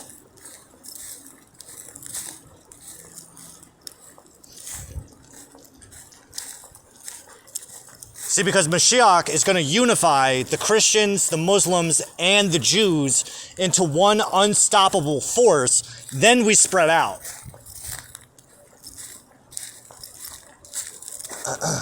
Then we expand on the boundaries.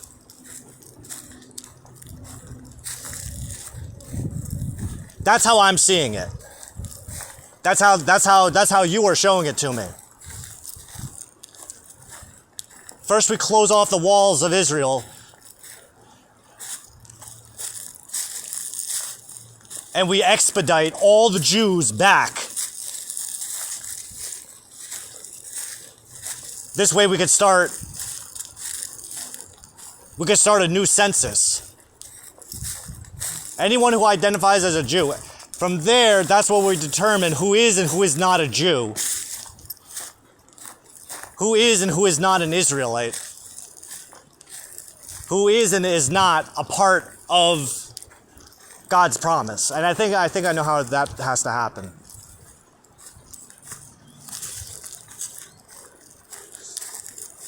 But then once the Muslims, Christians, and Jews are all reunified under one head, not many heads, not a mob, but one head, Moshiach will be the head, the rest of the nation will be the tail, but that snake, that head and tail will be the head of the rest of the nations that make up the tail, the greater tail.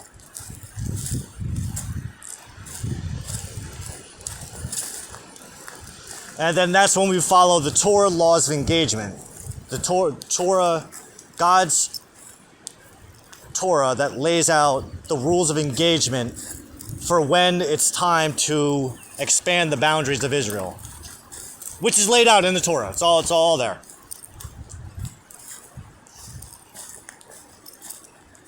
Which does include taking captives and making them slaves. But those slaves that are taken captive have rights, just like any particular Hebrew slave.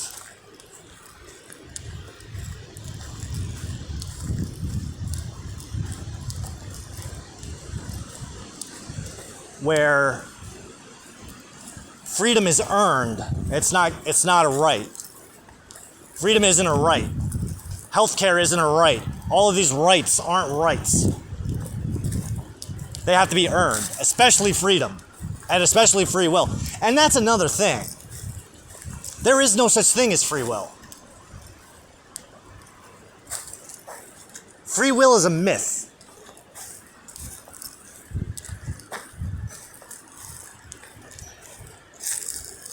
And Lord, forgive me if I'm wrong, but I think free will is a myth that was created by the Jews.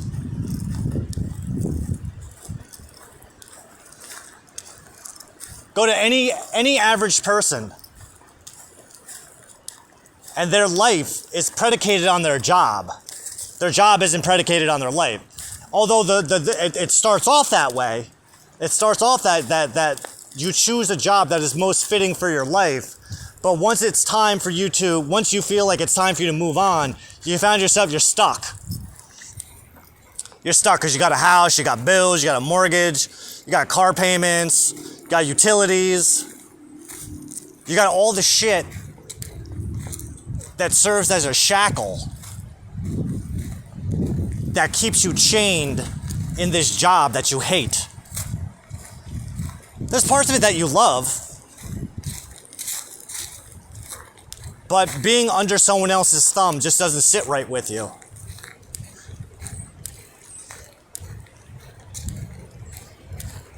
See, now the other way which I'm seeing it is kind of like the Matrix, right?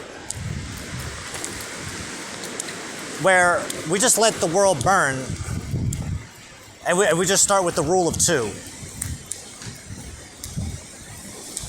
How do I explain that in a way that how do I quantify that?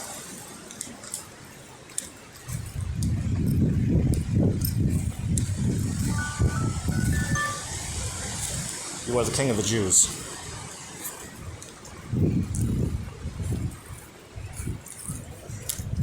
How you doing, man? Hanging in. I cleared it out for you.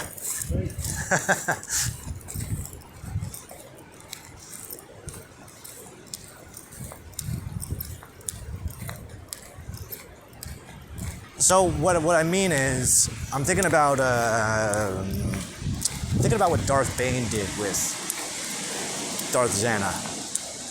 How they were the two sole remaining Sith that carried the Sith legacy with them. What if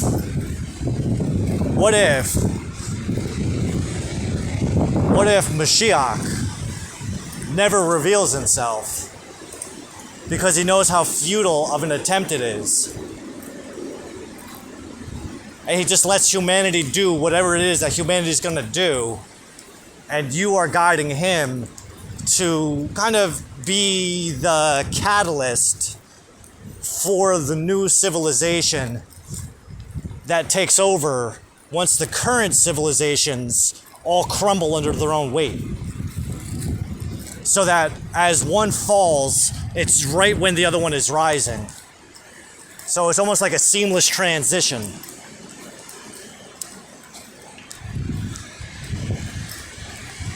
Where, again, Moshiach isn't forcing people to do anything. Moshiach isn't forcing anyone to do anything, because that's not moral. A man forced against his will is of the same opinion still, a wise man once said. Thank you, Arno. But instead of worrying about what other people are doing, Moshiach spends all of his time walking the walk.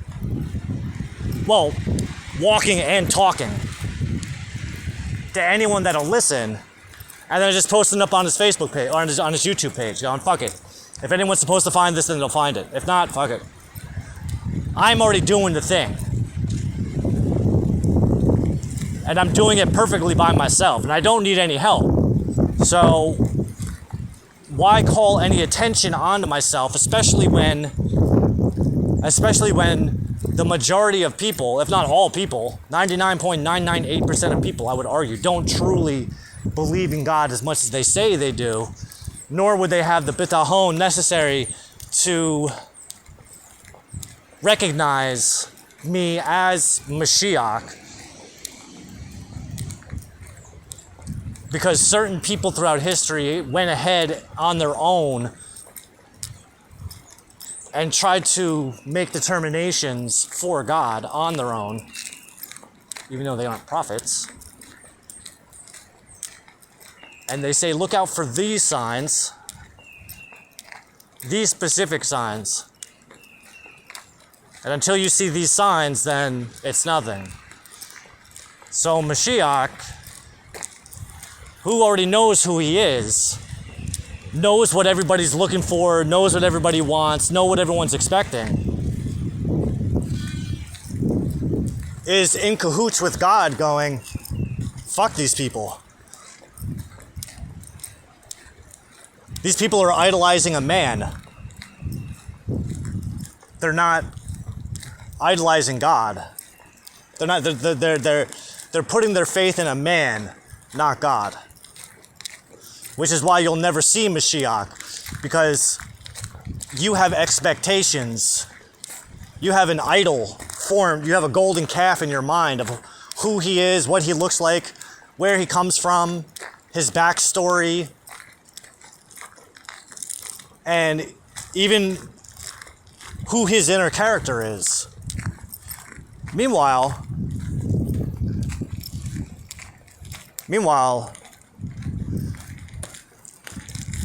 he can easily be confused for an anti-Semite because of the fact that he sees the protocols of Zion as a playbook, not a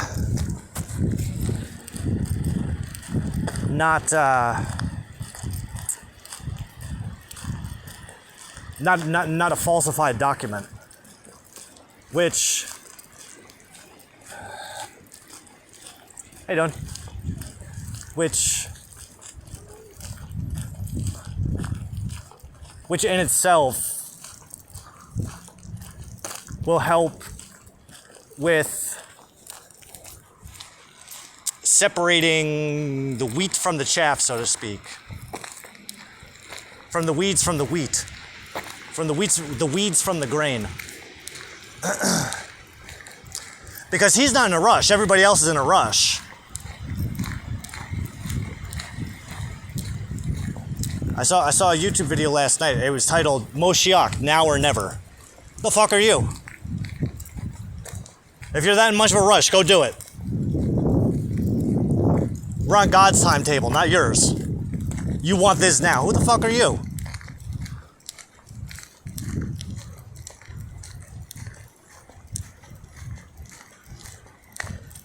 I mean, that's just my own perspective of what Moshiach would be thinking and what he and God are planning. I can't guarantee that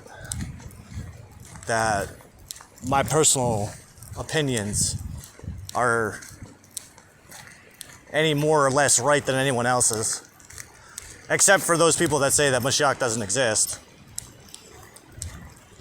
But it is a certainty that he is the head of the new world order, of the new one world order. And I trust that he will be a very public figure as well. So it won't be one of those things where people are coming up with conspiracy theories. Nah, he's probably going to be very publicized, and he's probably going to be very open. Just do it. Right? As Moshiach, I am your new guide.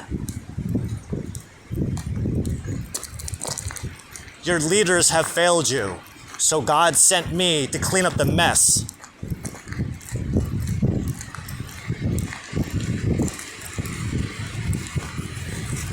The Lord, my God, Hashem, the God of my father and my father's fathers, the God of Abraham, Isaac, Jacob, Moses, Joseph, David, Solomon, Jesus, Muhammad. That God, the Creator.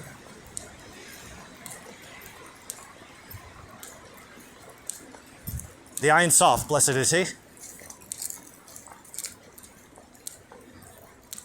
He has raised me since a child to prepare for this role.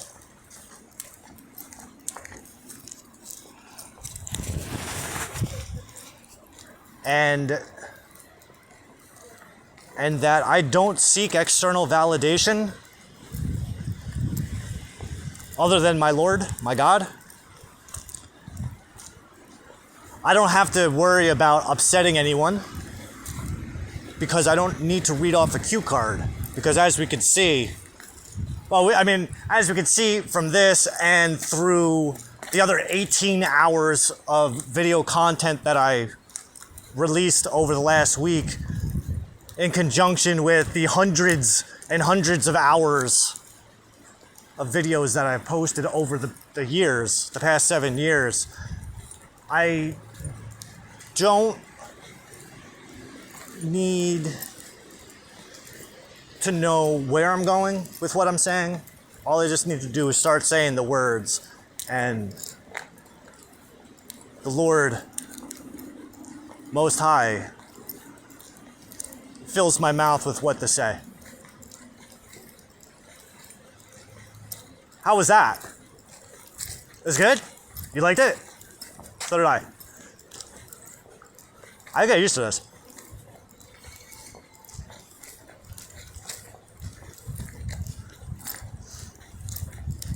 So where's Moshiach? Moshiach's right here, right now. You're watching him. I know this. I know this because I serve God as my own prophet. Just like Moses. That's not true. Aaron was Moses' prophet. Aaron was Moses' prophet to the people. As God laid out in Exodus, Moses plays the role of God to Aaron, and Aaron plays the role of prophet for Moses to the people. I don't need that. I don't need someone to speak for me. I could speak for myself. I could speak for my God directly because I don't necessarily have a crowd of people in front of me. Not in physical form. Which means that I don't have all that anxiety and stress of saying or doing the wrong thing or having all of those people's energy infecting my mind. And me stumbling over my words and crying like a little baby because I don't know what to say. I could do it like this because of the ease of being by myself while still keeping the door open for the potential for people to see it. You recognize? And now also at the same time, it's like I'm being reminded of The Hitchhiker's Guide to the Galaxy, right? Right in the very beginning, where I don't know the guy's name, the main character. He wakes up in the morning, and then the bulldozers are ready to knock his house down, and then the councilman, I think it's the city councilman. He comes, he's like, "What are you doing? What are you doing with all these bulldozers?" "Oh, we got to clear the path. Your house is in the way. The plans have been at City Hall for some time now." "Yeah, but nobody ever showed them to me. I had to go looking for them." "Yeah, but they were out in the open. You could have came and saw them anytime you wanted, but when did you come and see them?" "Yeah, but I found them in the basement, behind a cabinet, behind a locked door." "Yeah, but they were there. The plans have been there the whole time. We can't help it if you didn't take the time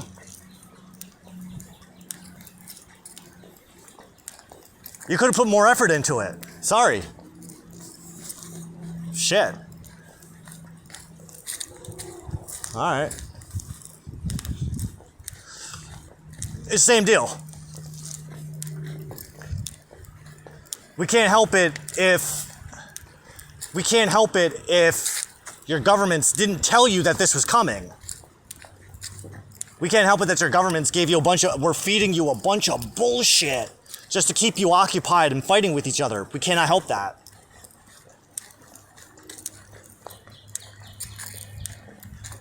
We can't help it that your news feed is just filled with drivel. You know?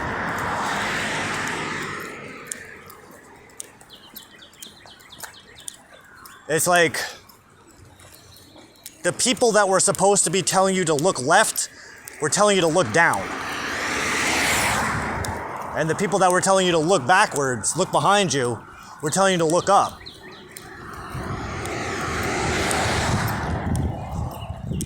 And then they tie string around your balls and tighten them up so that you start fighting with each other.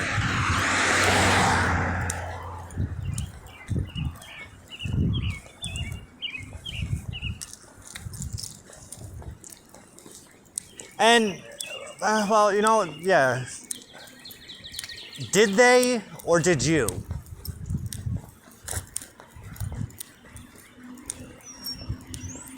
Because we know from the book of Genesis that even the bad actors are serving your will, whether they realize it or not, whether they like it or not, whether they want to or not.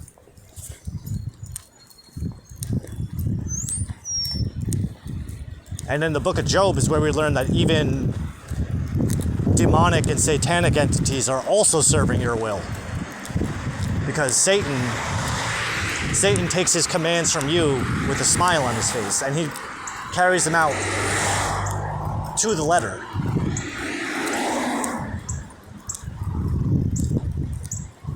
So we can't necessarily blame anyone.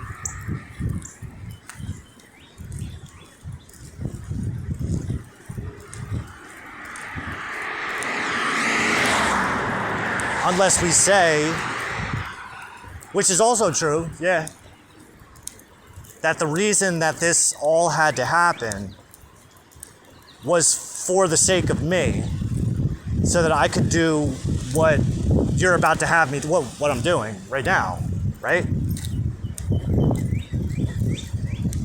But because I'm being so honest about it and being so open and transparent about it, no one's gonna believe it.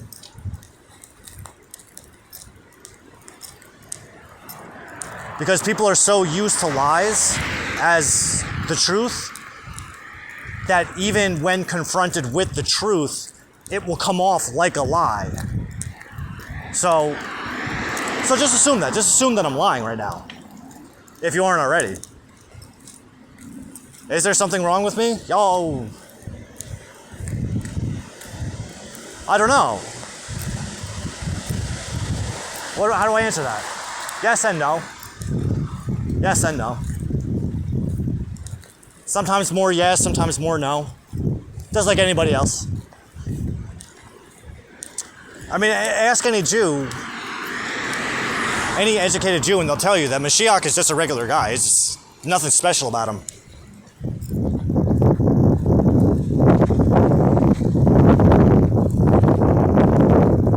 But then again, well, is there nothing special about him? I wouldn't say that. I mean, do we recognize that one who can actually hear God and see God? Do we recognize that that's something special, or is that not something special? That seems like a special power to me. A gift, a skill. Which is something that you have been helping me develop over the past 44 years of my life, 44 and a half.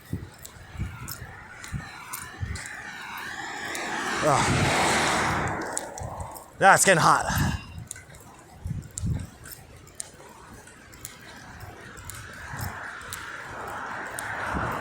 Alright. Well, you gotta understand, like, I haven't done this before. This is my first time, like, it's been a very,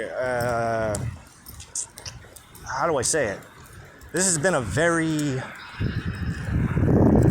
peculiar month. Within a peculiar year. Within a peculiar 2 years. Within a peculiar 7 years. Within a peculiar 44 years.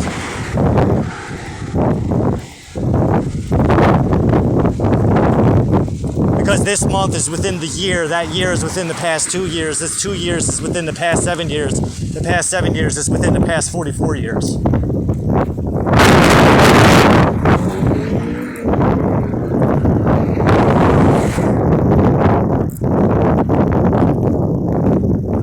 I just got it. I just used the logic from Aristotle's Physics, chapter 2,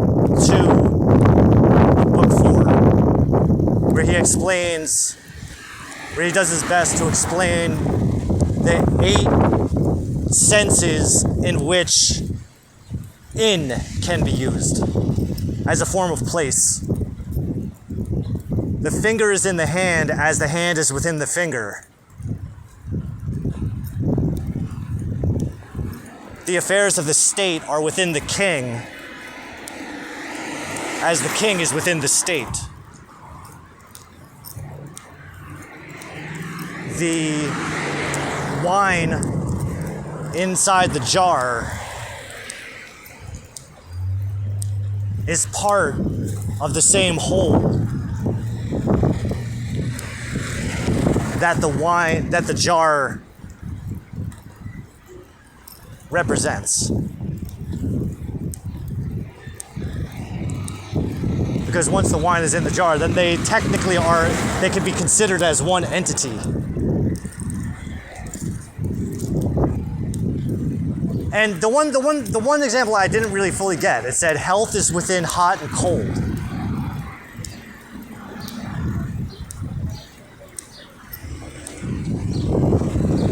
I assume that meant bodily temperature.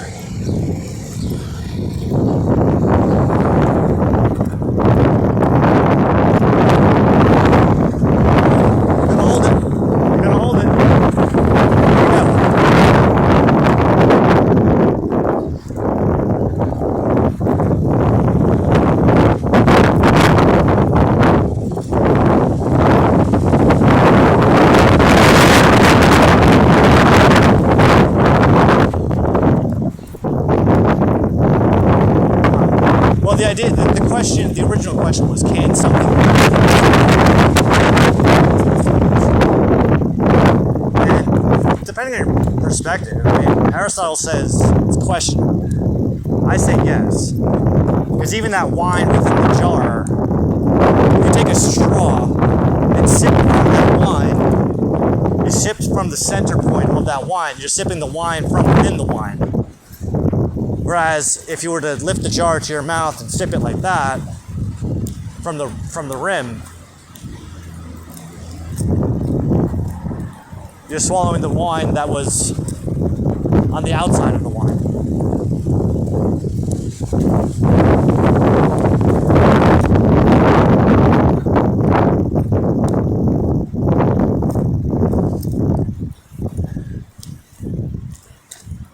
And I know that Aristotelian physics are technically replaced by Newtonian physics, but Newtonian physics are predicated on Aristotelian physics, which means that there's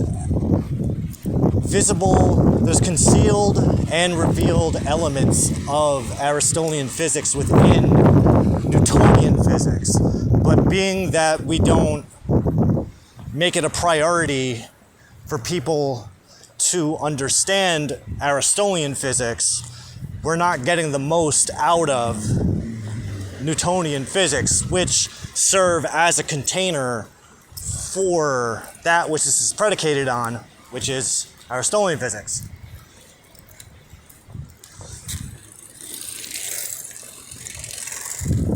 Now, I'm more fluent in Aristotelian physics than I am Newtonian physics, but that's because one comes from the other, and it seems more wise to me to become fluent in the former and then using that knowledge to better understand the latter. Similar to the books of the Israelites, the Abrahamic books. In order to get a proper understanding of the New Testament, it really helps if one has an understanding of the Torah and the Tanakh. But at the same time, if one is going to attempt to understand the Quran, it then falls on the seeker to also understand the books that it is predicated on.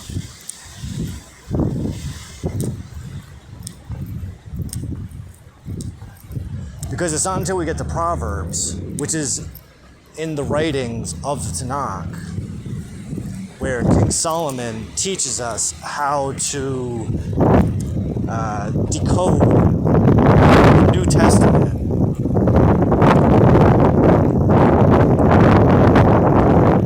But at the same time, which is technically laid out in the second teaching, in the second sufa of the Quran, where it says that there's 2 ways to interpret the Quran. That's the literal translation and the allegorical translation. The allegorical translation is what Solomon teaches us. But the real idea is to merge those two, merge the principles of the allegory with the principles of the literal, and that's where we find the middle path. That's the path of God. That's actually the one that we want to take, because that's where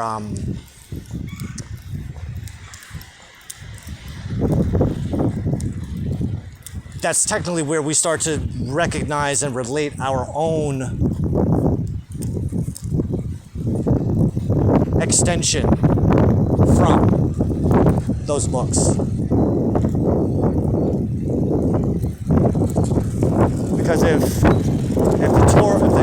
Tanakh is an extension of the Torah, and the New Testament is an extension of the Tanakh, and the Quran is an extension of the New Testament, then I am an extension of the Quran and an extension of all the ones that are predicated on it.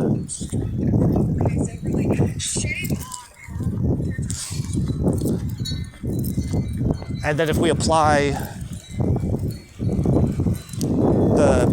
the logic of the principles of Aristotle's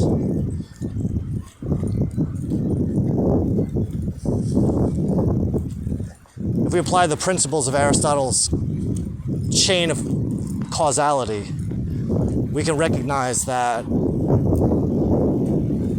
just as it's laid out in the Bible, time and time again, it's not just that the ends justify the means, but the ends are the catalyst for the means, where the intention and purpose of the ends serves as the catalyst and primary agent of movement for the chain of predication that brings the ends into manifestation. It's a lot of thinking. That's the thing. And we know what to think, not how to think. In order to get all this shit, you didn't know how to think. That's all I got. We're back in the house. Thank you, Shem. I love you too.